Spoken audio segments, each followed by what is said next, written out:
এক ফোনেই সব বদলে যায় সানি লিওনির। ওটিটিতে সম্প্রতি মুক্তি পেয়েছে অনুরাগ কশ্যপের সিনেমা কেনেডি। এর গুরুত্বপূর্ণ চরিত্রে অভিনয় করেছেন Sunny Leonie.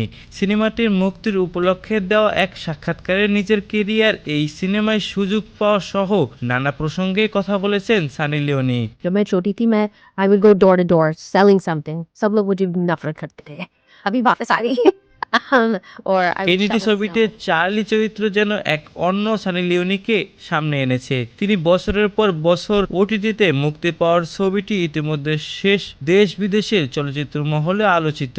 but then I got enough money for a chocolate bar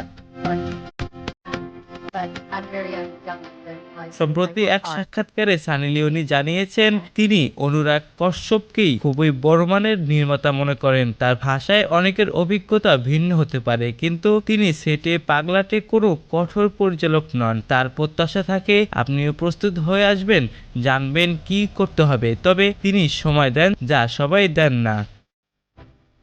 शायद क्योंकि यहाँ से आए थे एंड हमेशा बोलते थे specially to because I'm a girl that आपको इंडिपेंडेंट बनना है কেনেডি এক कोई ফোন option কল থেকে কান উৎসবে সানি লিওনির কাছে এই ছবিটির প্রস্তাবটি ছিল অবাক করা। মূলধারার বিনোদন জগতে পরিচিত মুখ হওয়া সত্ত্বেও অনুরাগ কাশ্যপের মতো নির্মাতার কাছ থেকে এমন প্রস্তাব পাওয়া তার কাছে ছিল স্বপ্নের মতো। সানি লিওনি আরও বলেন, শিল্পের নানা রাজনীতি থাকে, অনেক সময় শেষ মুহূর্তে বদল ঘটে।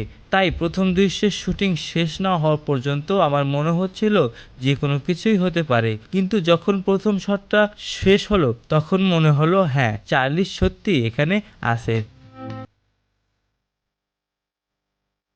তো বন্ধুরা, আপনারা কি মনে করছেন এই সানি লিওনিকে নিয়ে? তা জানিয়ে অবশ্যই কমেন্ট করতে পারেন আমাদের কমেন্ট বক্সে, এবং ভিডিওটি ভালো লাগলে লাইক দেবেন, চ্যানেলটি সাবস্ক্রাইব করে দেবেন।